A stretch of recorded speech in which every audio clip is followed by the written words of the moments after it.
বিশ্বকাপ ড্র দেখে ব্রাজিলের কপালে দুশ্চিন্তা, আর্জেন্টিনার সমর্থকরা আছে স্বস্তিতে। এদিকে গ্রুপ পর্বেই মুখোমুখি হবেন আর্লিং হল্যান্ড এবং কিলিয়ান এমবাপ্পে। গতকাল রাতে অনুষ্ঠিত হয়েছে 2026 বিশ্বকাপের ড্র। 2 ঘন্টারও বেশি সময় ধরে চলা আয়োজনে একে একে বেরিয়ে আসে 48 দলের ভাগ্য। শেষ পর্যন্ত স্পষ্ট হয় বর্তমান চ্যাম্পিয়ন আর্জেন্টিনা ও 5 বারের বিশ্বজয়ী ব্রাজিল। 2 দলই তুলনামূলক সহজ গ্রুপে জায়গা পেয়েছে। অন্যদিকে ইংল্যান্ড ও ক্রোয়েশিয়া জুটি পড়েছে সবচেয়ে কঠিন ও আলোচিত গ্রুপে। এছাড়া ফ্রান্স ও নরওয়ের গ্রুপটাও আছে আলোচনায়।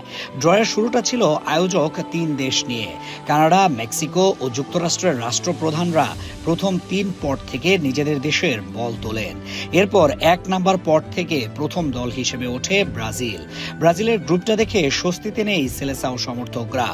মরক্কো, স্কটল্যান্ড ও হাইতি আছে ব্রাজিলের সাথে। 3 দলের কাউকেই কাগজে কলমে ব্রাজিলের সমকক্ষ বলা যায় না। তবে ফুটবল সচেতন সমর্থকরা জানেন এই গ্রুপে ঝুঁকির পরিমাণ কম নয়।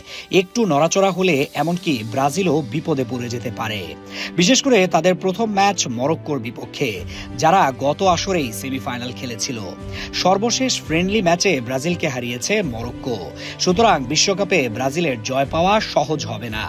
এদিকে স্কটল্যান্ডকেও একদম হালকাভাবে নেয়ার উপায় নেই। ইউরোপের মাঝারি মানের দল হিসেবে স্কটল্যান্ড বেশ সম্ভাবনাময়। ব্রাজিলকে তারা রুখে দেওয়ার যথাসাধ্য চেষ্টা করবে।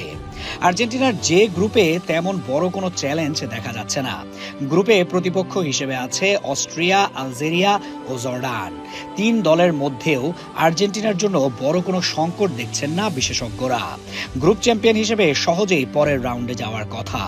এমনকি আর্জেন্টিনা চাইলে গ্রুপ পর্বকে প্রস্তুতি ম্যাচ হিসেবেও চালিয়ে নিতে পারে। তবে খেলাটা যেহেতু ফুটবল, সেহেতু কোনো দলকেই হালকা করে নেয়ার উপায় নেই। এই বাস্তবতা আর্জেন্টিনা ভালো করেই জানে। গত বিশ্বকাপেই তারা হেরেছিল সৌদি আরবের বিপক্ষে। এবার গ্রুপে সৌদি আরব নেই, তবে হালকা ভাবলে অন্য কেউ সৌদি আরব হয়ে উঠতে পারে। আর্জেন্টিনা ব্রাজিলের পাশাপাশি ফ্রান্সের গ্রুপ নিয়েও আলোচনা হচ্ছে। আর গ্রুপে ফ্রান্সের সাথে সেনেগাল এবং নরওয়ে, যারা প্রথম সারির দল নয় কিন্তু নিজেদের দিনে চমকে দেওয়ার ক্ষমতা রাখে। সেনেগাল বিশ্বকাপে আগেও অঘটন ঘটিয়েছে। আর নরওয়েতে আছেন আর্লিং হল্যান্ড। বর্তমান বিশ্বে সেরা স্ট্রাইকার হিসেবে হল্যান্ড ও এমবাপ্পেকে গণ্য করা হয়। তাদের দুজনের মুখোমুখি লড়াই উপভোগ্য হওয়ার কথা। এবারের বিশ্বকাপে সবচেয়ে কঠিন গ্রুপে পড়েছে ইংল্যান্ড ও ক্রোয়েশিয়া। গ্রুপ এলে একসাথে আছে ইংল্যান্ড, ক্রোয়েশিয়া, ঘানা ও পানামা, যেখানে শক্তির হিসাবে 3 দল প্রায় কাছাকাছি। ঘানা আফ্রিকার অন্যতম শক্তিশালী দল। এদিকে ক্রোয়েশিয়া বিশ্বকাপে নিয়মিত ভালো করছে। ইংল্যান্ড প্রতিটা বিশ্বকাপে ফেভারিট থাকে কিন্তু জিততে পারে না। সব মিলিয়ে এই গ্রুপের লড়াই হবে বেশ কঠিন।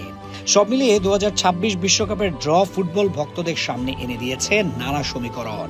ব্রাজিল বা আর্জেন্টিনার সমর্থকদের বড় কোনো দুশ্চিন্তা নেই। তবে আসল লড়াই শুরু হবে নকআউট পর্বে, যেখানে এক মুহূর্তের ভুলেই বদলে যেতে পারে সব হিসাব নিকাশ।